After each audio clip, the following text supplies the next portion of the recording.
예배의 주인 되신 하나님 오셔서 임하여 주시옵소서. 우리 가운데 강하게 역사하여 주시옵소서. 하나님의 사랑을 알게 하여 주시고 깨닫게 하여 주시고 경험하게 하여 주시고 아버지 하나님 진한 만남을 허락하여 주셔서 하나님과의 사랑이 더욱 뜨거워지게 하여 주시옵소서. 이 밤에 주님 보기로 원합니다. 아버지 하나님 우리 심령 가운데 임하여 주시옵소서. 예수님의 이름으로 기도합니다. 네, 우리 30초만 있다 시작하도록 하겠습니다.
금요일 밤에 오늘 많은 분들 모였습니다. 다음 주에 맛있는 거를 먹어야 됩니다. 애들까지 25명이 넘을 것 같은데 항상 많이 오셔서 막상 제가 이렇게 한 분 한 분씩 되새기면서 누구 왔지 하면서 이렇게 기억을 해보면 25명이 안 넘었는데 오늘은 무조건 넘을 듯 합니다. 아직 다 오실 것 같아서 네, 다음 주에 또 만난 것을 한번 준비해 보도록 하겠습니다. 오늘은 특별히 우리 명가연 자매님, 우리 아버님, 어머니가 오셨는데 환영합니다. 그냥 오셔서 함께 예배만 드려도 너무 좋은데 또 오실 때 민소나 오시면 카드도 하나씩 준비해서 끝나고 또 맛있게 먹도록 하겠습니다. 네, 컵도 있습니다. 아버님이에요. 어머니는 그때 한번 예배 드리셨고 결혼식 때문에 벌써 세 번째 보셨어요. 근데 뵐 때마다 더 젊어지십니다. 그렇다 아버님 끝나고 또 기도도 제가 해드리겠습니다. 이렇게 앞으로 나오셔서 이렇게 기도하는 시간을 갖도록 하겠습니다. 오늘 참 기쁘고 즐거운 날인데요. 우리 기쁨으로 함께 찬양했으면 좋겠습니다. 우리가 근심과 걱정이 많을 텐데요. 오늘 이 찬양 부르면서 다 그냥 떨쳐버렸으면 좋겠습니다. 우리 상큼하게 한번 불러보도록 하죠.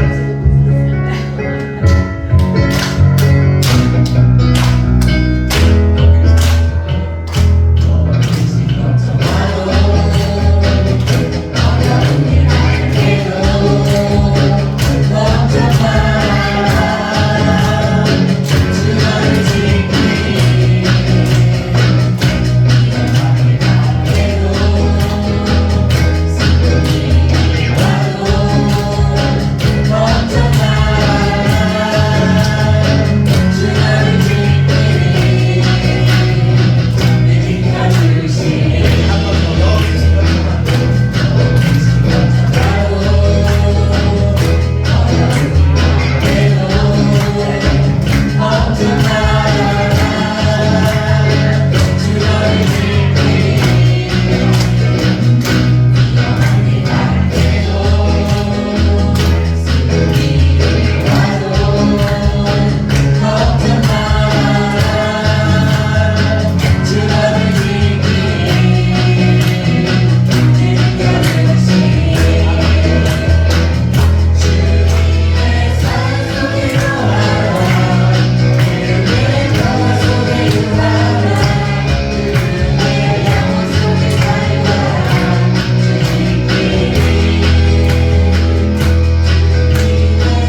혼란스러워 감당할 수 없는 고독과 허무와 외로움 가운데 있으니까 여러분 오늘 잘 나오셨습니다. 지금이 주님을 만나기 가장 좋을 때입니다.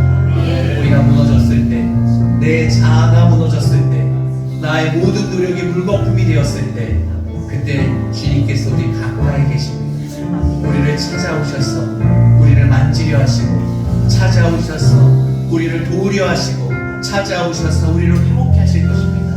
우리 상처난 그 마음을 주님 앞에 아뢰십시오. 주님, 내가 무너졌습니다. 주님, 내가 갈피를 못 잡겠습니다. 주님, 제 마음 들 곳이 없습니다.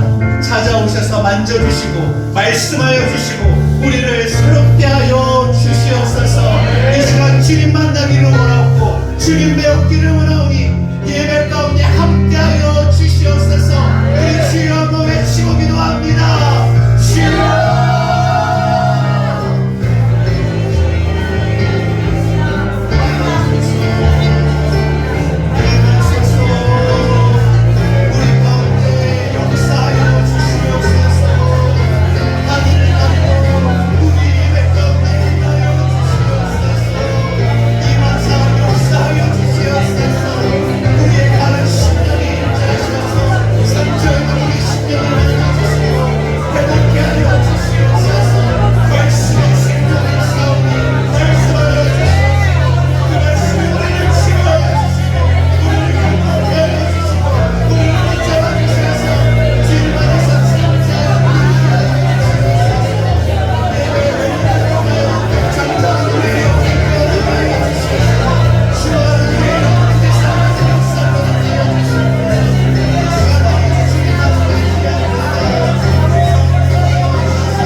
늘 우리에게 신실하게 대하시는 하나님, 이 시간 꼭 주님을 경험하기를 원합니다. 주님을 만나고 주님과 아름다운 아버지 하나님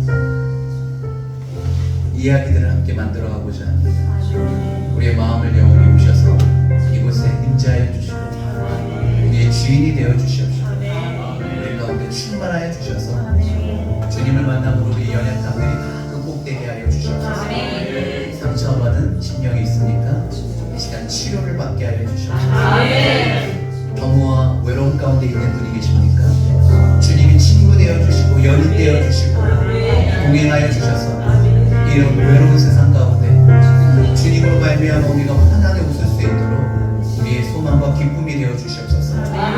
이전보다 더 크신 하나님을 보기를 원합니다. 이 밤에 주님을 진하게 만남으로 이 시간이 우리 삶에 잊을 수 없는 아름다운 기적의 순간이 되기를 원합니다. 이 장소 하늘꿈교회 예배당이 우리 인생의 아버지 하나님 꼭 짚고 넘어가야 되는 아버지 삶의 전환점이 되어지고 기적을 체험하는 장소가 되기를 원합니다. 이 시간 오셔서 강력하게 역사하여 주시옵소서. 치유함으로 역사하여 주시옵소서. 우리 심령이 부흥 뛰는 놀라운 역사를 경험하게 하여 주시옵소서. 감사합니다. 홀로 영광 받아 주시옵소서. 우리의 모든 것 대신 아름다우신 예수 그리스도 이름 받들어 간절히 기도합니다. 네. 감사합니다. 말씀 보도록 하겠습니다. 함께 나누실 말씀은 우리 마태복음 12장 말씀입니다. 마태복음 12장 말씀이고요.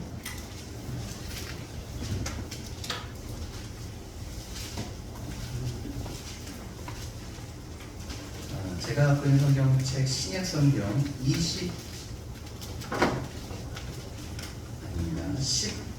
19페이지였네요. 18페이지, 19페이지에 걸쳐져 있습니다. 위 마태복음 12장 9절부터 읽기는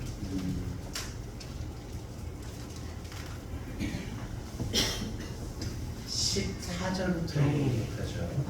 14절부터 21절까지 봅니다. 하나님의 말씀 마태복음 12장 14절부터 21절까지 보도록 하겠습니다. 성경책 없으신 분들은 화면 참조해 주시고요. 네.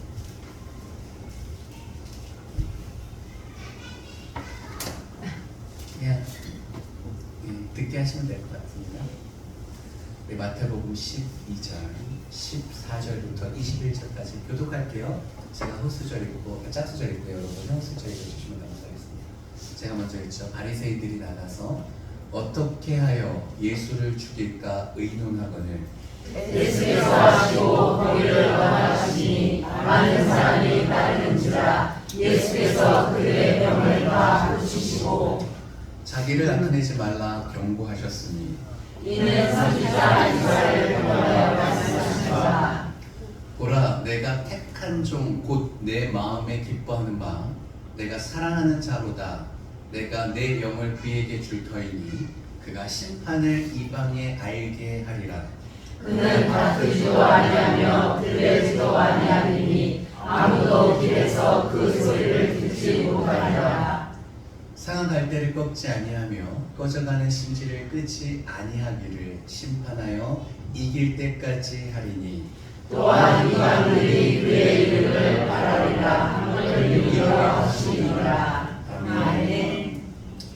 오늘은 마태복음 12장 14절부터 21절을 본문으로 해서 압도적인 하나님의 은혜, 압도적인 하나님의 은혜라는 제목으로 함께 말씀을 나누려고 합니다. 우리 같은 시간, 같은 공간에서 하나님을 예배하는 저와 여러분들에게 하나님의 크신 은혜와 하나님의 크신 사랑과 하나님의 크신 능력과 크신 축복이 함께하기를 주님의 이름으로 축원합니다. 아멘. 주님의 이름으로 축원합니다. 아멘. 주님의 이름으로 축원합니다. 아멘. 독일의 철학자 니체라는 분의 얘기를 한 번 정도 들어보셨을 겁니다.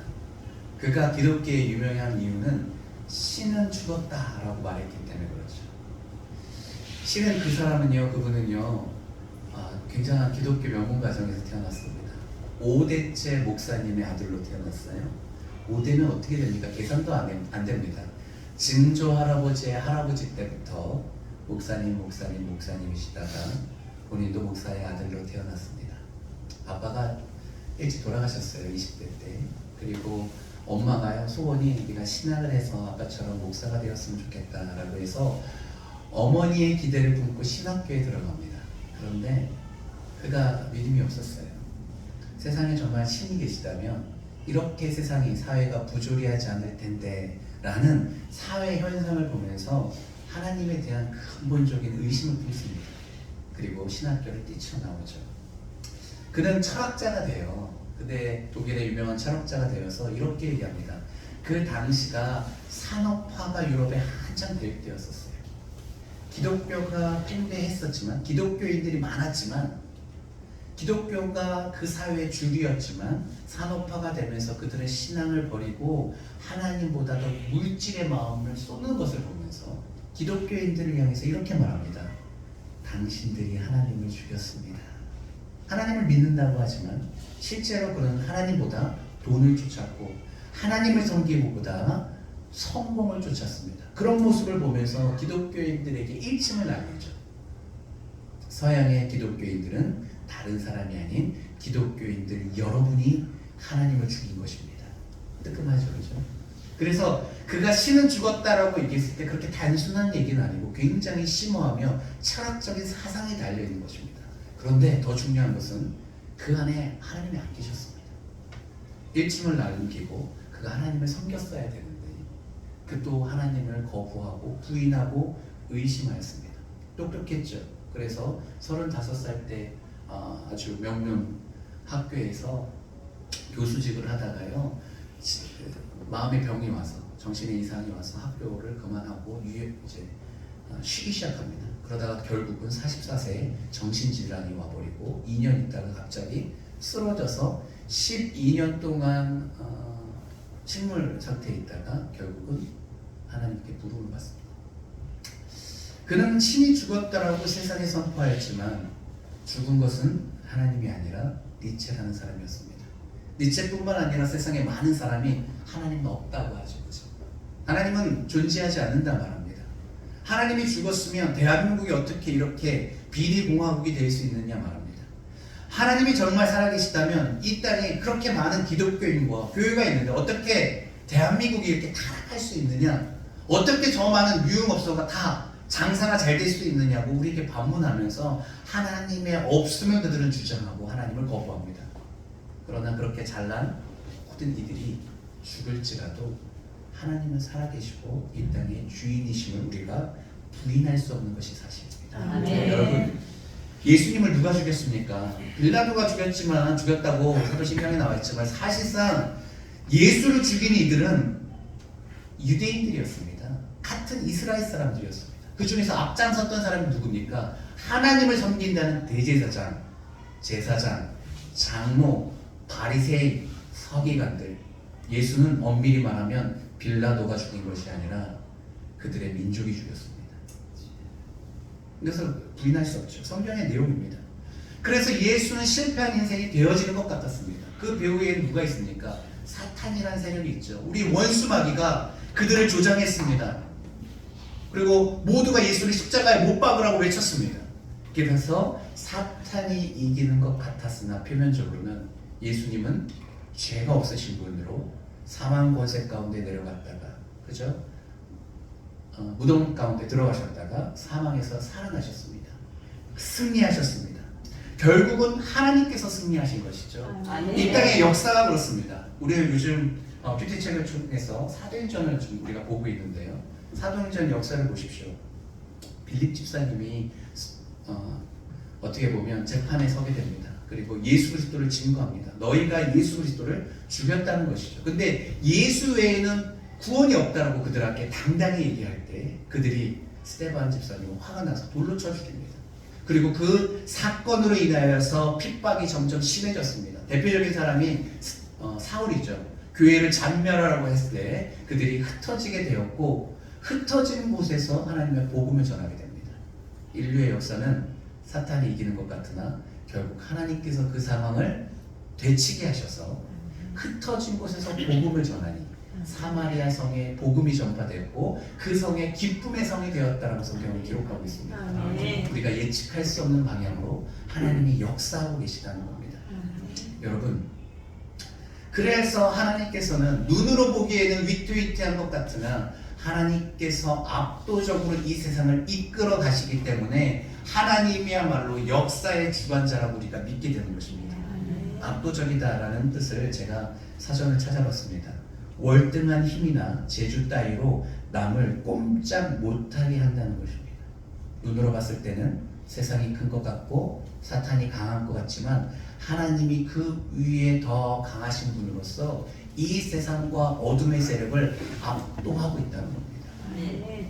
꿈쩍달싹 못하게 힘으로 누르고 계신다는 거예요. 근데 하나님의 이 압도함에 주된 힘이 무엇이냐면 은혜라는 겁니다. 하나님은 폭력으로 이 세상을 이끌어 가시지 않습니다.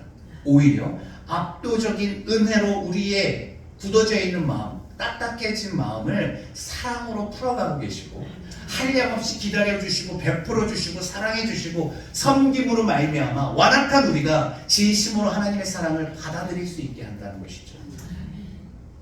고로 압도적인 은혜야말로 하나님의 거대한 능력입니다. 오늘 본문을 통해서 압도적인 하나님의 은혜가 구체적으로 무엇인지 살펴보려고 합니다. 본문의 배경을 보면 이래요. 예수님의 제자들이 그 안식일에 이 밀 이삭을 먹은 것으로 인해서 많은 문제가 되었습니다. 왜냐하면 안식일에는 일하지 말라고 한 율법의 계명이 있었기 때문에 배고픈 제자들이 안식일을 날 먹을 것이 없어 밀밭을 지나가다가 이렇게 밀을 비벼서 그 제자들이 먹었습니다. 이것 때문에 그렇지 않아도 예수님을 싫어하였던 종교 지도자들이 예수님을 고발하려고 했습니다. 근데 거기다가 안식일에 또 사람을 고치는 겁니다. 오늘도 그런 상황이 되었습니다. 손 마른 자, 손이 아픈 사람이 있는데 예수님이 그 안식일이었고 그를 고치려고 하는 그 순간 그 사람들이 때는 이때다 그를 고발하려고 핑계를 찾기 시작합니다. 증거를 수집하려고 합니다. 그리고 정말 안식일에 이런 일을 하는 것이 옳은가 물어봅니다. 예수님께서 이렇게 대답하시죠. 11절과 12절입니다. 아까 읽지 않았던 본문의 앞에 내용인데요. 예수님께서 이렇게 그들에게 지적하십니다. 함께 읽어보도록 하겠습니다. 시작. 예수께서 이르시되 너희 중에 어떤 사람이 양 한 마리가 있어 안식일에 구덩이에 빠졌으면 끌어내지 않겠느냐. 12절. 사람이 양보다 얼마나 더 귀하냐. 그러므로 안식일에 선을 행하는 것이 옳으니라 하시고. 예수님의 사역의 초점은 생명을 살리는 것에 있었습니다. 병든 자를 고치는 데 있었어요. 방황하는 이스라엘 민족을 하나님의 말씀으로 옳은 곳으로 인도하는 데 있었습니다. 예수님의 사역은 살리는 사역입니다. 생명의 사역입니다. 사람을 세우는 사역입니다. 어둠 가운데 행복을 알지 못했던 이들에게 행복을 주고 그들이 진정으로 마음 깊은 곳에서 웃을 수 있도록 평안으로 이끄는 것이 예수님의 귀한 사역이었습니다. 그러나 그 당시의 종교 지도자들은 어땠습니까? 형식주의였습니다. 하나님의 율법을 연구한다고 하고 그 율법을 가져다가 성경에도 있지 않은 내용을 덧붙여서 사람들을 옥죄였고 상대적으로 자신들은 거룩함을 돋보이게 하고 자랑하려고 했습니다. 이것이 무슨 하나님의 사역입니까? 그래서 그들의 형식주의에 쩌들어 있는 그들에게 예수님이 지적하는 것이죠. 안식일에 밀 먹는 것 가지고 사람 고치는 것 가지고 너희가 시비를 거는데 잘 생각해 보라고. 너희의 소유의 양이 구덩이에 빠져 있으면 너희가 그 양을 보고만 있겠냐고. 곧 죽을 텐데 살리지 않겠냐. 양을 향해서도 그런 긍휼의 마음을 품는 것이 당연하거늘 하물며 사람을 고치지 않겠느냐. 주일이라는 이유로, 즉 그 당시에는 안식일이죠. 그래서 그들의 율법적인 형식주의를 지적합니다. 이런 배경 속에서 예수님께서 손 마른 자를 고쳐주십니다. 보란 듯이 고쳐줘요. 그러니까 그들은 어떻게 합니까? 예수님을 죽이려고 합니다. 14절 말씀 함께 읽어보도록 하겠습니다. 함께 읽지 시작. 바리새인들이 나가서 어떻게 하여 예수를 죽일까 의논하더니. 그렇게 말씀으로 가르치고 보란 듯이 그들 앞에서 병든 사람을 고쳐줍니다. 그러고 나니까 그들은 속이 뒤집혀서 예수를 죽이려고 하죠. 그래서 오늘 본문을 중심으로 그들은 어떻게 하면 예수를 고발할까를 넘어서서 어떻게 하면 예수를 죽일까로 하는 아주 극명한 갈등의 상황 속에 놓여지게 됩니다. 이런 갈등의 상황 속에서 예수님은 어떻게 압도적으로 은혜를 우리 사람들에게 베푸시는지를 살펴보려고 합니다. 첫 번째는 압도적인 은혜는 예수님을 통하여 역사하시는 하나님의 열심이라는 뜻입니다. 다시 한번 말씀드릴게요. 압도적인 은혜는 예수님을 통하여 역사하시는 하나님의 열심입니다. 말이 조금 길고 어려운데요. 제가 설명해 보겠습니다. 17절 말씀, 18절 말씀 읽고 설명하죠. 17절, 18절입니다. 시작. 이는 선지자 이사야를 통하여 말씀하신 바 보라 내가 택한 종 곧 내 마음에 기뻐하는 바 내가 사랑하는 자로다. 내가 내 영을 그에게 줄 터이니 그가 심판을 미간에 알게 하리라. 예수님은 그들이 그렇게 구약 성경을 좋아하니까 구약에 있는 이사야 43장 1절부터 3절을 이용해서 이렇게 말합니다. 이사야 선지자가 말했는데 뭐라고 말했냐면 내 택한 종 그리고 내가 기뻐하는 바 내 사랑하는 자 내가 내 영을 그에게 줄 터이다 라고 말하고 있고 그가 심판을 이방에게 알게 하리라는 말씀이 있는데 이 말씀이 나를 통해서 이루어졌다는 겁니다. 하나님은요 압도적인 은혜로 이 세상을 구원하시길 위하시고 계시는데 그 방법을 구체적으로 예언하고 계십니다. 그것은 하나님이 사랑하는 사람, 하나님이 기뻐하는 자를 통해서 압도적으로 은혜를 베푸신다는 겁니다. 하나님의 사랑하는 자, 기뻐하는 자가 누굽니까? 예수님이시죠. 예수님이 세례요한에게 나왔을 때 나의 사랑하는 아들이다 라고 하늘께서 성령께서 얘기하시지 않습니까? 하늘문 열리고 하나님께서 비둘기가 임하고 하나님께서 말씀하시죠. 압도적인 은혜는 어떻게 우리에게 임합니까? 예수님을 통해서 임합니다. 여러분 은혜 받기를 원하십니까? 그 앞에 정말 진정으로 진심으로 서기를 원하십니까? 그러면 예수 그리스도를 보셔야 돼요. 그를 통해서 하나님께서 역사하기 때문에 그렇습니다. 이것은 우연이 아닙니다. 하나님께서 급조한 것이 아닙니다. 창세기 3장 15절에 있는 것처럼 여자의 후손이 내 머리를 상하게 할 것이다 라고 말하면서 이미 그 아담이 범죄했을 때 하나님께서 여자의 후손 예수 그리스도 메시아를 통해서 이 땅을 구원하실 것을 이미 예언하셨고 이사야를 통해서 또 예언하셨고 예수님께서 그들을 죽이고자 하는 그들에게 그 마음을 읽고 이렇게 얘기하는 겁니다. 사랑하는 자가 나라고 말이죠. 나를 통해서 하나님의 은혜가 흘러갈 것이라고 말이죠. 근데 여기서 끝나지 않죠. 하나님께서 예수님을 통해서 역사하실 때 내가 내 영을 예수 나의 아들에게 부어주겠다라고 말하고 있습니다. 주겠다라고 말하고 있는 것이죠. 하나님이 아들을 보내셨죠. 그리고 아들에게 무엇을 줍니까? 본인의 영을 부어주겠다 말합니다. 여기에 성부 하나님과 성자 하나님과 성령 하나님 삼위 하나님에 대한 이야기가 담겨져 있죠. 제 포인트는 예수를 통하여 하나님께서 역사하신다는 것인데 압도적인 은혜를 좀 더 깊숙이 들어가 보니까 하나님 성부 하나님과 성자 예수님과 성령 하나님께서 함께 합심하여서 역사하고 계시다는 겁니다. 무엇을 위해서요? 압도적인 은혜를 위해서. 그분은 한 분이시기도 하지만 마음을 다해서 뜻을 다해서 진심으로 모든 것을 쏟으셔서 우리에게 은혜 베푸시기를 원하신다는 겁니다. 왜 세 분이 함께 한 분이시긴 하지만 삼위가 함께 역사하십니까? 진심이기 때문에 그렇습니다. 우리를 구원하기 위해서 힘을 다하기 위해서입니다. 그래서 이것을 하나님의 열심이라 말하고 있죠. 사도 바울이 자신의 성도들을 향해서 이렇게 말합니다. 하나님의 열심으로 내가 여러분을 위해서 간구하겠다는 것이죠. 성부, 성자, 성령 하나님이 한 마음으로 합심하여 우리에게 구원을 이루었던 것처럼 내가 그렇게 하나님의 열심으로 여러분을 위해서 최선을 다해서 기도하겠습니다라고 얘기합니다. 여러분 압도적인 은혜는 주님을 통해서 임합니다. 그런데 주님뿐만 아니라 성령과 하나님이 합심하여서 우리에게 임하기 때문에 하나님의 열심인 것이죠. 압도적인 은혜가 존재하는 이유는 하나님께서 최선을 다해서 우리를 사랑하시고 최선을 다해서 우리를 구원하시고 최선을 다해서 우리를 인도하시기 때문에 그렇습니다. 오늘은 압도적인 은혜 앞에 하나님의 최선 앞에 우리가 반응하는 아름다운 밤이 되기를 주님의 이름으로 축복합니다. 두 번째, 압도적인 은혜는 병자와 연약한 자를 품으시고 고치시는 하나님의 강력한 사랑입니다. 압도적인 은혜는 병자와 연약한 자를 품으시고 고치시는 하나님의 강력한 사랑입니다. 우리 14절과 15절, 아까 14절 읽었는데 다시 한번 15절까지 읽어보도록 하겠습니다. 시작. 바리새인들이 나가서 것을 주자 공유하거늘 예수께서 하시고 거기를 떠나가시니 많은 사람이 따르는지라 예수께서 그들의 병을 다 고치시고. 바리새인들은 예수님 앞에 경고를 했지만 예수님은 눈 깜짝 안 하고 그 안식일날 병자를 고치셨습니다. 그랬더니 그의 속이 뒤집혔습니다. 화가 났죠. 시기, 질투, 미움을 넘어서서 이제는 예수를 죽이고자 합니다. 그들의 마음이 하나 되었습니다. 악함으로 말이죠. 예수를 죽이고자 의논하였습니다. 그런데 예수님은 그 사실을 알았습니다.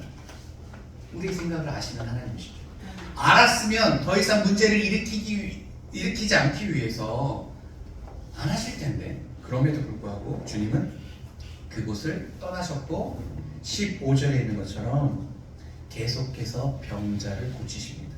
그들의 병을 고치십니다. 왜 그렇습니까? 그들이 예수님을 잡아 죽이려고 하는 것을 의논함에도 불구하고 왜 똑같이 여전히 장소를 바꾸셔서 병자를 고치십니까? 하나님의 사랑이 압도적이기 때문에 그렇습니다. 아멘. 그들의 위협이 위협적이지 않기 때문에 그렇습니다. 그들의 위협보다도 아픈 이들을 더 사랑하시기 때문에 그렇습니다. 그 당시에 아프다라는 것은 불쌍한 국률의 대상이 아니라 하나님으로부터 저주를 받아서 우리 사회로부터 떨어져 나가야 되는 손가락질 받는 아주 불쌍한 사람들이었습니다. 예수님은 그것을 아셨죠. 그래서 그들을 사회 일원으로 다시 돌아오게 하기 위해서 그들의 병을 고치셨습니다. 예수님을 찾아오는 이들에게 외면한 적이 없죠. 그들을 치유하시고 고치시고 회복시켜 주셨습니다. 하나님의 사랑이 자신의 위협을 뛰어넘을 만큼 강력하기 때문에 그렇습니다. 아픈 자만 사랑하십니까? 주님은 연약한 자도 사랑하십니다. 이사야서의 연약한 자를 품으시는 예수님에 대해서 예언하고 있는데 그 이야기를 20절에 예수님이 직접 말씀하고 계십니다. 20절 읽어보도록 하죠. 함께 있습니다. 시작. 상한 갈대를 꺾지 아니하며 꺼져가는 심지를 끄지 아니하기를 심판하여 이를 때까지 하리니. 상한 갈대는 물이 있는 곳에 이렇게 생기는 나무도 아니고 풀도 아닌 참 애매한 존재입니다. 예수님은 목수였죠. 딱딱한 나무를 대패질해서 물건을 만드는 집을 건축하는 목수의 아들로 태어나서 목수의 일을 30세까지 배워서 합니다. 평범한 일상을 사시죠. 그래서 이 상한 갈대가 얼마나 무가치한 것을 잘 압니다. 심지어는 불에 타지도 잘 않습니다. 땔감으로 쓰이기도 유용하지 않는 존재입니다. 연약한 우리들을 비유한 말씀이죠. 그러나 이 우리를 구원하실 메시아는 도대체 어떤 자인지 이사야 선지자를 통해서 예언하였는데 그는 하나님의 사랑하는 그 자는 하나님께서 기뻐하시는 그 자는 상한 갈대를 꺾지 않는 자비와 인자가 풍성하신 분이라는 겁니다. 막 꺼져가는 그런 그 불, 심지를 끄지 않는 그 분으로서 하나님의 심판이 이를 때까지 이기게 하시도록 도와준다는 분 말씀을 예언하였고 예수님이 그 말씀을 성취하러 이 땅에 오셨다는 겁니다. 여러분, 세상은 어떻습니까? 경쟁사회 속에서 약자를 되게 우대하지 않죠. 하찮게 여기죠. 이게 적나라한 모습이 학교에 드러납니다. 여러분, 아이들이 되게 순수해 보이죠. 학생들도 죄인입니다. 그렇죠? 그래서 약한 친구들은 업신여깁니다. 약한 친구들을 도와줘야 되지 않겠습니까? 이게 선한 양심이지 않겠습니까? 그러면 약하면 짓밟습니다. 조금 어리숙하면 바보를 만듭니다. 그리고 그 아이들을 손가락질하고 놀리면서 그렇게 살아갑니다. 제가 중학교 때요, 제 친한 친구가 있는데 착한데 조금 어리숙했어요. 그래서 친구가 화장실로 가서 팍 때리는데 제가 모른 척했어요. 아직도 그게 제가 죄책감이 있어요. 친한 친구였는데 가서 구해줬어야 되는데 하지 말라고 얘기했어야 되는데 나도 같이 때릴까봐 겁나서 그 친구를 구해주지 못했던 게 지금도 죄책감이 나요. 그리고 학교 수업 가서 그냥 모른 채 했던 것 같아요. 약한 친구들은요 힘으로 짓밟습니다. 이게 사람의 세계나 짐승의 세계나 마찬가지입니다. 그런데 우리 주님은 그렇지 않습니다. 약한 자를 불쌍히 여기십니다. 왜 우리가 압도적인 은혜 가운데 있느냐? 하나님의 성품 자체가 사랑의 하나님이기 때문에 그렇습니다.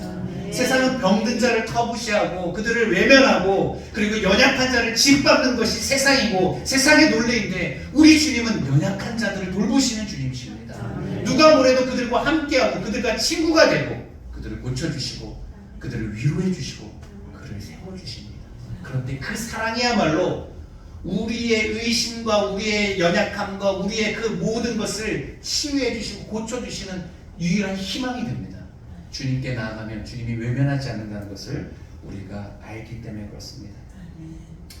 여러분, 주님이 여러분과 함께 하시길 원합니다. 그분을 마음속으로 영접하십시오. 받아들이십시오.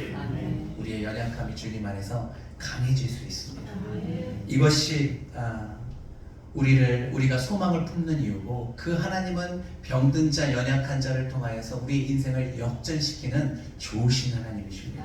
세 번째, 압도적인 은혜는 죄인을 의인되게 하는 하나님의 강력한 능력입니다.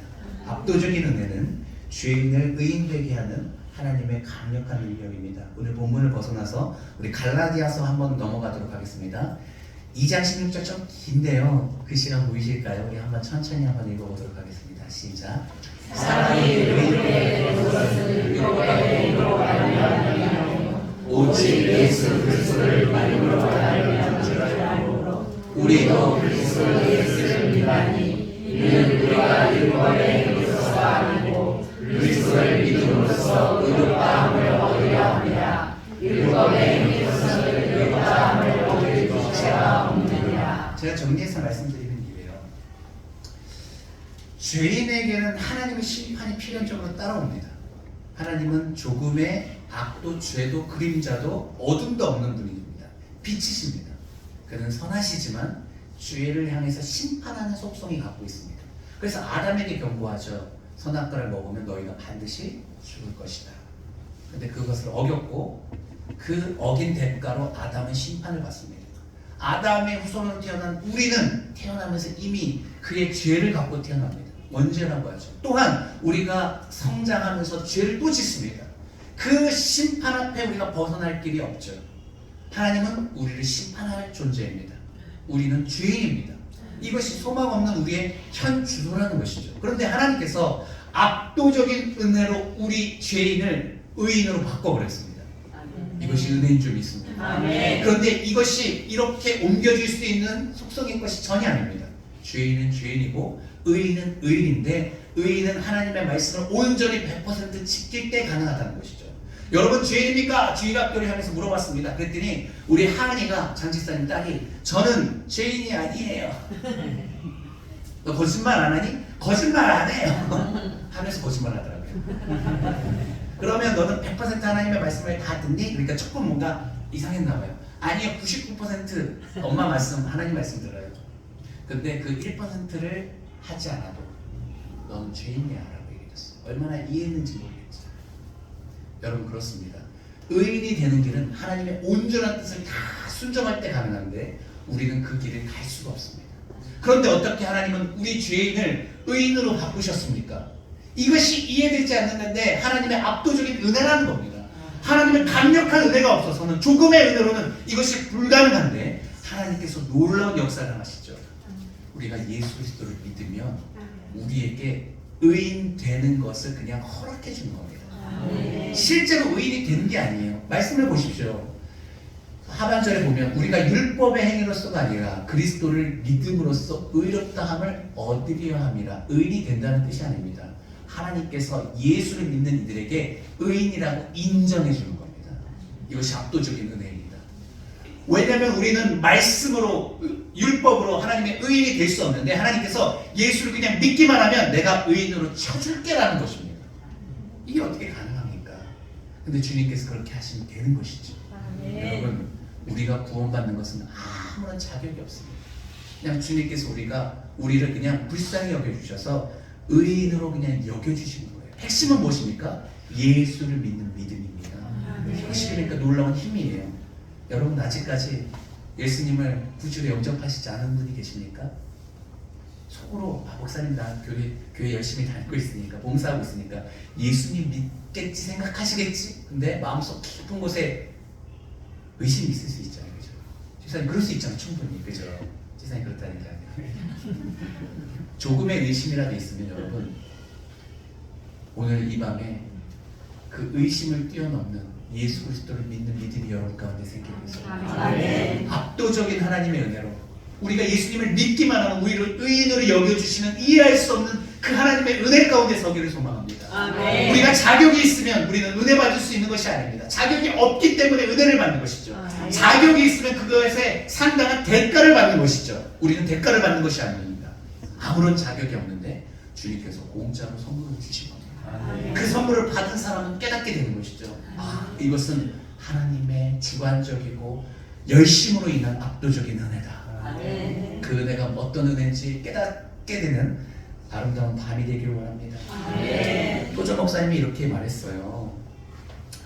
하나님의 압도적인 사랑이라는 책에서 우리 죄가 그분의 사랑을 짓누를 수 없다. 오히려 그분의 사랑이 내 죄를 짓누른다. 하나님이 처리하지 못할 만큼 큰 죄는 없다.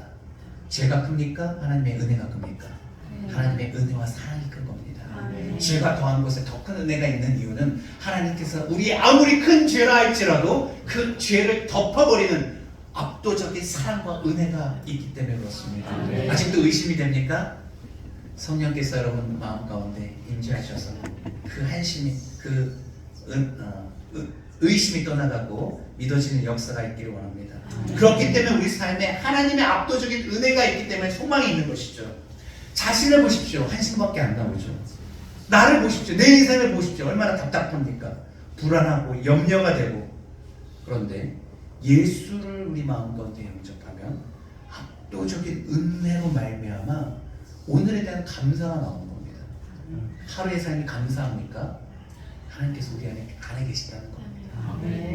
내가 뭔데 저를 일자리를 주시고 땀 흘려 일하게 하시고 또 내가 뭔데 이 저녁에 모여서 예배하게 하시고 제가 무엇이간데 하나님의 말씀을 듣게 하시고 그 말씀으로 살아갈 수 있도록 내 마음 가운데 감동을 주십니까? 라고 고백할 수 있게 되는 것이죠. 또한 내일을 대한 소망을 품게 되는 겁니다. 내일 만날 사람 또 예수님과 함께 교제하면서 사랑을 나눠야지, 섬겨야지. 압도적인 은혜가 이기적인 우리를 변화시키게 되는 것이죠. 그래서 네 번째 포인트는 그겁니다. 압도적인 은혜는 모든 문제와 장벽을 넘어 거대한 변화를 이끄는 하나님의 힘입니다. 제가 정리를 잘못해서 좀 길게 썼습니다. 압도적인 은혜는 모든 문제와 장벽을 넘어 거대한 변화를 이끄시는 하나님의 힘입니다. 압도적인 은혜는 아까 사랑이라고 했죠. 능력이라고 했죠. 지금은 힘입니다. 어떤 힘입니까? 우리를 변화시키는 것이죠. 근데 우리를 변화시키는데 전적으로 변화시키는 거대한 변화입니다. 21절 마지막 본문으로 돌아와서 읽어보도록 하겠습니다. 21절 함께 읽죠. 시작. 또한 이방들이 그의 이름을 바라리라 함을 이루려 하시니라. 20절은 뭐였죠? 20절부터 한번 읽어볼까요? 20절부터 있습니다. 시작. 상한 갈대를 꺾지 아니하며 꺼져가는 심지를 끊지 아니하기를 심판하여 이를 때까지 하리니. 21절. 또한 이방인들이 그의 이름을 바라리라 함을 이루려 하시니라. 이 압도적인 은혜라는 것은 무엇이냐면 이스라엘을 넘어 열방으로 뻗어간다는 겁니다. 하나님께서 아브라함을 택하셔서 한 민족을 축복하시고 그의 후손을 통해서 이스라엘 히브리 민족을 만드셨습니다. 그리고 그들과 함께 언약을 맺으셔서 그들을 백성에게 특별한 복을 부어주셨습니다. 그래서 이스라엘 민족은 본인들의 하나님이라고 여겼는데 하나님은 또 다른 생각을 갖고 있었는데 그들을 통해서 열방을 온 인류를 축복하기 위한 도구로 쓴 것뿐이었습니다. 그래서 그들의 사고로는 이방인들은 하나님의 전에 들어올 수 없고 하나님의 은혜를 받을 수 없는 외인이라고 생각했는데 이 압도적인 은혜는 그 민족의 민족성을 뛰어넘는 것이죠. 피부색을 뛰어넘는 겁니다. 국가를 뛰어넘는 겁니다. 그들에게는 남자 중심 사상이 있어서 여인들과 아이들은 쉽게 하나님 앞에 나오지 못했는데 하나님의 생각은 달랐습니다. 성별과 나이를 초월하는 하나님의 풍성하고 압도적인 사랑이었던 것이죠. 하나님은요 이렇게 모든 것을 장벽을 뛰어넘어서 우리를 사랑하십니다. 나라도 상관없고요, 민족도 상관없고요, 피부색도 상관없고요, 나이도 상관없고요, 출신 성분도 배경도 아무런 상관이 없습니다. 그냥 모두를 품으시는 압도적인 사랑입니다. 그리고 그들에게 거대한 변화의 역사를 이루십니다. 하나님께서는요 우리를 변화시키길 원하십니다. 그래서 하나님의 나라를 이루시길 원합니다. 특별한 존재를 통해서가 아니라 저와 여러분 평범한 우리를 통해서 일하시길 원하십니다. 이것이 하나님의 거대한 은혜, 압도적인 은혜의 핵심입니다. 우리를 변화시킨다는 것이죠. 여러분 주님으로 인하여서 변화받을 준비가 되어 있습니까? 하나님 안에서 새로운 인생을 살 준비가 되셨습니까? 하나님께서는요 거센 사단의 저항을 받지만 그럼에도 불구하고 이 압도적인 은혜로 말미암아 승리하시는 분이십니다. 역사의 주관자십니다. 교회를 하나님께서 세우셨습니다. 성령을 부어주셨습니다. 그리고 교회가 부흥케 되었습니다. 아무리 황제들이 로마 황제들이 그들을 죽이고 참멸하려고 하고 그냥 나무에 달아서 화형을 시키고 십자가에 못 박고 그 다음에 원형 경기장에서 사자의 밥이 되고 격투가들의 칼날에 쓰러질지라도 그들은 주님의 나라 하나님의 나라를 꿈꾸면서 그렇게 순교하였습니다. 기쁨으로 순교하였습니다. 그리고 그들은 끊임없이 복음을 전파하였고 결국은 칼날을 이겼습니다. 세상의 권력을 이겼습니다. 로마를 집어삼켰습니다. 세상을 집어삼켰습니다. 압도적인 은혜 가운데 우리의 삶에 놀라운 변화가 있게 되는 것이죠. 여러분, 여기 지금 아름다운 우리 부부 커플들이 이렇게 앉아 있는데요. 한상 형제님 가족까지 네 커플인가요? 사랑하고 축복합니다. 네. 우리는 이기적인 존재죠, 그죠? 서로의 상대를 대상으로 내 만족을 위해서 살아가는 존재입니다, 그죠? 상대가 필요해서 살아가는데 연애할 때만큼 그게 사랑이라고 착각을 하죠. 철저히 이기적인 존재입니다. 그런데 하나님이 그 이기적인 저희를 바꾸십니다. 이게 압도적인 은혜입니다. 나 중심에 내가 원하는 거 먹고 내가 원하는 삶을 살고 내가 원하는 것을 상대방에게 요구했는데, 제가 결혼해서 초기에 얘기했어요. 우리 아내, 제가 좋아하는 건 쇼컷이에요. 우리 아내가 맨날 그래요. 지긋지긋하다고. 그 도시적인 게 뭔지. 머리도 짧게 자르게 하고 옷도 블랙 투피스로 입히고 2년 3년을 그렇게 살다가 힘들었나 봐. 먹었나 봐요. 여보, 나는 이런 취향이 아니야. 머리도 기르고 싶고 착하죠. 2, 3년을 그렇게 산 것 자체부터가. 나는 레이스 달린 화사한 옷을 좋아해. 아, 그랬냐고. 근데 그거에 전 처음부터 관심이 없었더라고요. 내가 원하는 이상형을 만들기를 원했지, 아내가 좋아하는 취향이 뭐고 어떻게 했을 때 그것을 기뻐하는지에 대한 관심조차 없었더라고요. 신앙을 하고 평생 동안 하나님 섬겼다고 하지만 이기적인 사람이었던 거죠. 여러분, 하나님의 사랑은 진심으로 여러분 한 사람 한 사람을 위하는 사랑입니다. 아멘. 진정한 부부는 변화되어지는 것입니다. 상대방 중심으로 상대를 세워가는 것이죠. 나의 욕구를 채우는 것이 아니라 진심으로 상대를 좋아하고 상대가 원하는 것을 해주는 것입니다. 주님 안에서 아름다운 변화가 있기를 원하고 아름다운 가정을 꾸리기를 원하십니다.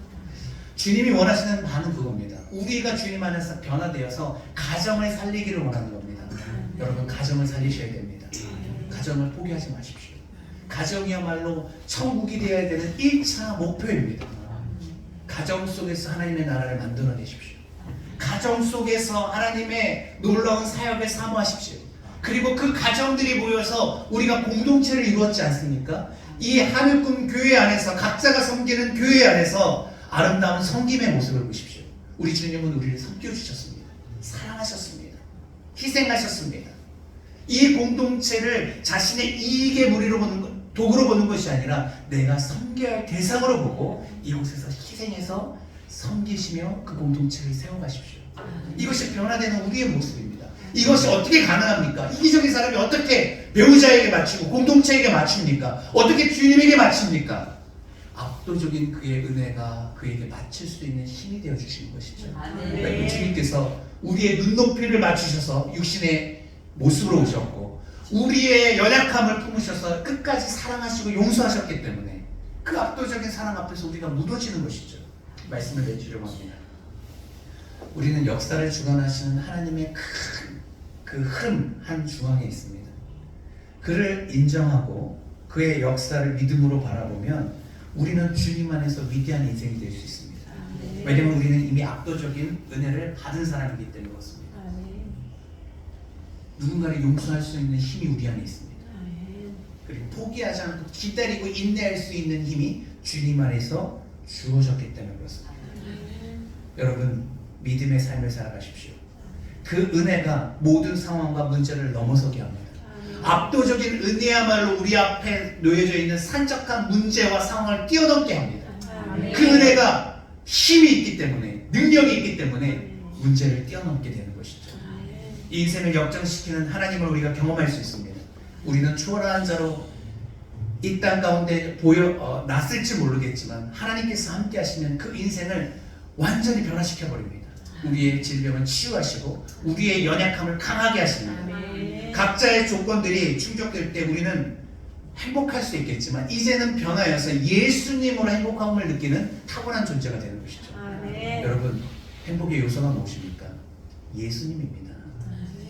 21절 이방인들의 그의 이름을 바라리라 함을 이루려 한다. 현대인의 성경을 봤더니 이방 사람들이 예수님의 이름을 소망과 희망으로 삼는다라는 표현을 했습니다. 이전에는 어떻게 살았습니까? 소망이 없었던 우리들입니다. 아니, 소망이 따로 있는 줄 알고 세상의 논리대로 성공하고 좋은 대학교 가고 많은 연봉을 받고 사업을 해서 부자가 되면 행복할 거라고, 남들에게 자랑할 수 있는 배우자를 만나면 그것이 행복이라고 엉뚱한데 목표를 설정했던 사람들인데, 그것들이 다 무너지고 이제는 예수의 이름에 소망을 품고 예수를 바라보면서 예수를 기쁨으로 살아가는 존재가 되었다는 것입니다. 그 이사야의 예언이 예수님으로 말미암아 지금 성취되어져 가고 있다는 것입니다. 어떤 인생을 꿈꿉니까? 아직도 좋은 배우자를 만나고, 아직도 좋은 직장을 잡고, 아직도 좋은 집에 살면서 남들 부러워할 만한 인생을 사는 것이 여러분의 삶의 목표입니까? 그것이 여러분에게 결코 행복을 가져다 주지 못합니다. 우리의 인생은 하나님 앞에 붙들린 인생입니다. 압도적인 은혜 가운데 그가 우리를 사랑했듯 사랑하며 살아가는 인생입니다. 섬기며 사는 인생입니다. 우리의 연약함이 벗어지고 주님 안에서 주님이 주시는 그 뜻을 이루며 사는 인생이야말로 우리에게 진정한 기쁨과 행복을 주는 삶입니다. 오늘 이 밤에 압도적인 은혜와 압도적인 성령의 역사가 우리를 주관하는 놀라운 기쁨의 일이 벌어지기를 간절히 소망합니다. 찬양 한 잔 부르시고 기도하는 시간 갖도록 하겠습니다. 모든 것이 우리 주님의 은혜임을 고백하는 시간이 되기를 소망합니다. 오직 주의 은혜로 라는 찬양입니다.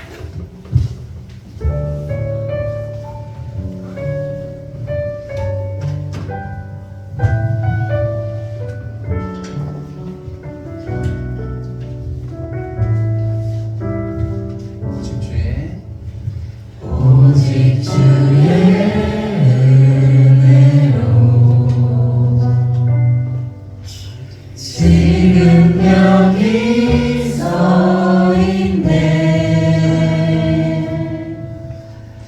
한없는 경배, 한없는 찬양, 내 영혼 예배 드리네. 나를 위해 이 땅에 오신 주의 그 은혜, 십자가 고통 이기신 주님, 그 은혜 어찌 잊으리. 그 은혜 날 세우시네.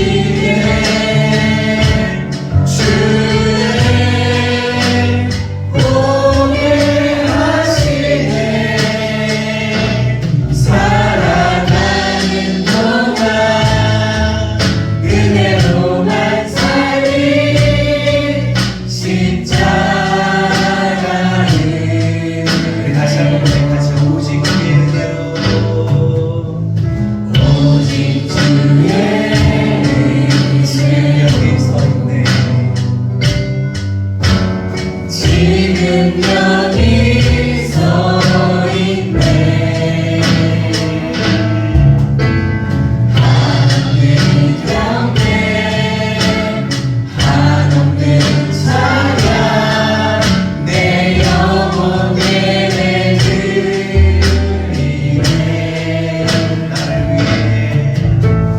나를 위해 나를 위해 이 땅에 오신 주의 그 은혜, 십자가 고통 이기신 주님, 그 은혜 어찌 잊으리. 주의 날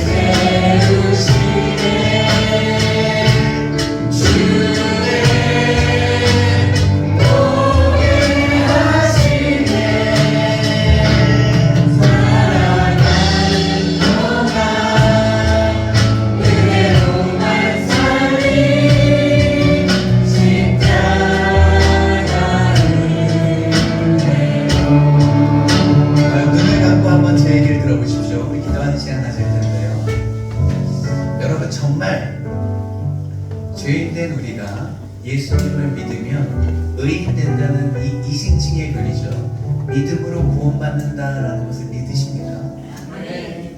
아니 돌아서면 또 여전히 똑같은 죄를 짓고 또 한심하게 넘어지고 실패하는데 그래도 정말 주님이 우리를 의인으로 여겨주시는 것이 맞습니까?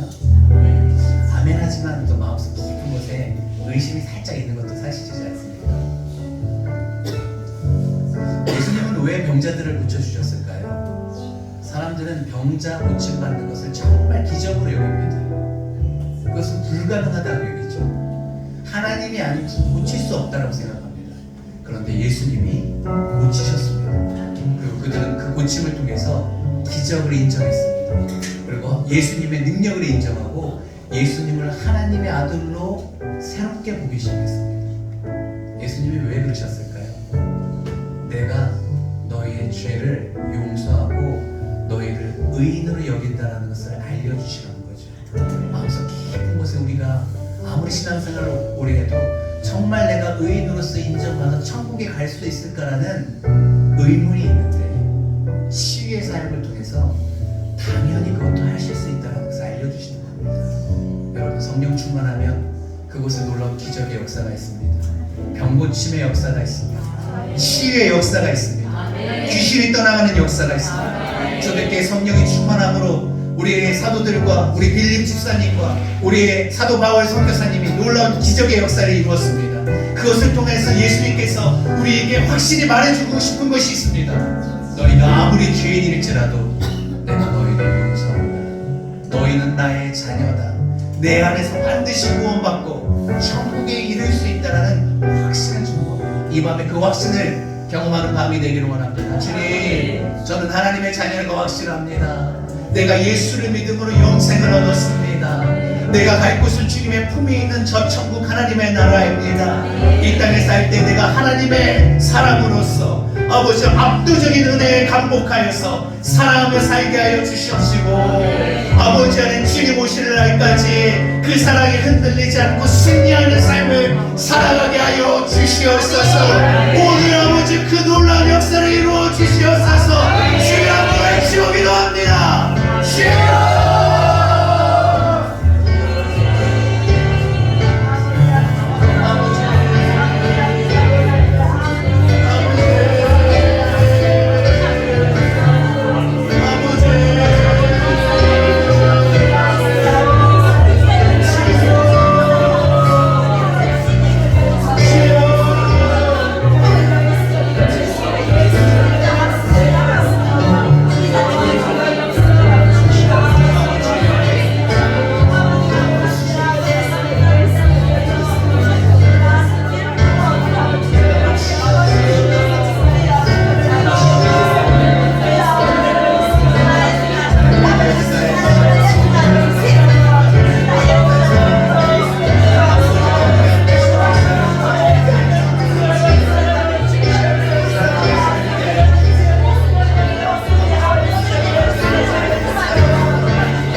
압도적인 은혜를 사모하십시오. 여러분 삶에 문제가 있습니까? 장벽이 있습니까? 압도적인 사랑과 은혜 앞에 우리가 다 넘어갈 수 있습니다. 넘지 못할 삶이 없습니다. 해결하지 못할 문제가 없습니다. 주님이 크시기 때문에 그렇습니다. 여러분 삶에 풍파가 있습니까? 믿음으로 선포하십시오. 내 삶 가운데 출렁이는 내가 나사렛 예수 그리스도의 이름으로 명하노니 잠잠해질지어다. 여러분 삶에 다친 분이 있습니까? 믿음으로 선포하십시오. 내가 나사렛 예수 그리스도의 이름으로 명하노니 다친 모든 문들은 활짝 열릴지어다. 여러분 질병으로 고통받고 계십니까? 믿음으로 선포하십시오. 내가 나사렛 예수 그리스도의 이름으로 명하노니 모든 질병과 병만은 떠나갈지어다. 여러분 주님이 승리하십니다. 주님이 이기셨습니다. 믿음으로 반응하면 아버지 우리가 못 이길 사이 없습니다. 문제가 없습니다. 이 시간 기도할 때 삶의 문제를 해결해 달라고, 그것을 극복하게 해달라고, 나의 연약함이 떠나가고 하나님의 강하심이 내 안에 임하게 해달라고 믿음으로 선포하며 내 기도하도록 하겠습니다.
하나님께서 늘 우리를 신실하게 대해주시지만 우리의 기나긴 방황이 왜 이렇게 끝나질 않습니까? 언제 우리는 주님 안에서 열매 맺고 언제 승리하여 하나님께 영광 돌리는 시절이 엎어들어옵니까? 하나님 우리 연약한 우리를 불쌍히 여겨주십시오. 오늘 하나님의 압도적인 은혜와 사랑을 나누었습니다.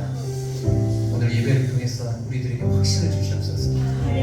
하나님의 압도적인 은혜는 예수 그리스도를 통해서 극명하게 드러납니다. 예수님에게 성령을 부어주셨고 합심하여 하나님의 열심으로 그 은혜가 우리에게 지금 부어주고 있사옵니다. 믿음의 눈을 열어 하나님의 열심과 하나님의 쉬지 않고 일하심을 보게 하여 주시옵소서. 하나님의 성실함 앞에서 우리가 힘을 내게 하여 주시옵소서. 하나님의 그 위대한 사랑이 참 감사하게 우리와 같이 병든 자, 마음이 아픈 자, 상한 심령, 연약한 우리를 향하고 있습니다.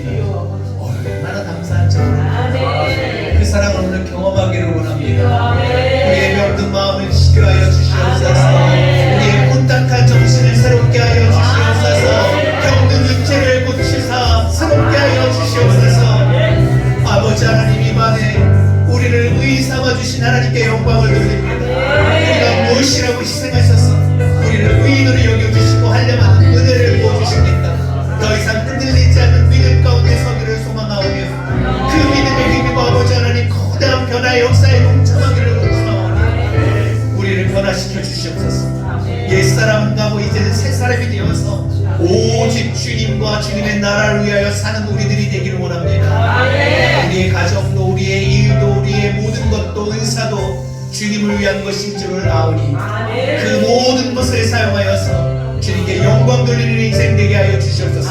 이곳에 온 모든 이들이 주님의 용사로 쓰기를 원합니다. 그래서 예수 그리스도의 이름으로 명하노니 성령의 기름 부으심을 받을지어다.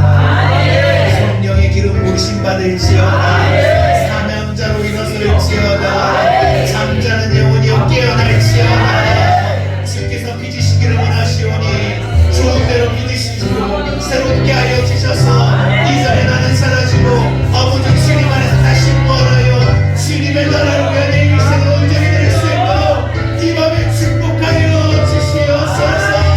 우리의 의사들이 뿌릴 때 일어날지어다. 역사는 예수 그리스도의 이름으로 명하노니 부흥이 있을지어다. 부흥이 있을지어다. 아버지 감사합니다. 각자의 기도 제목으로 나갈 때 주님께서 즉시 응답하여 주셔서 아버지 하나님 그 응답하시는 하나님의 신실하신 가운데 친밀한 교제를 나누게 하여 주시옵소서. 우리를 향하신 하나님의 그 신실한 뜻을 밝혀 아버지 하나님의 기대에 어긋나지 않는 부흥하는 삶을 꼭 살아드리게 다짐하는 아름다운 밤 되게 하여 주시옵소서. 감사합니다. 아버지 하나님 우리를 통하여 홀로 영광 받아 주시옵소서. 감사합니다. 우리 각자 기도하시고 개인 기도하시고 자연스럽게 돌아가도록 하겠습니다. 우리 명하시는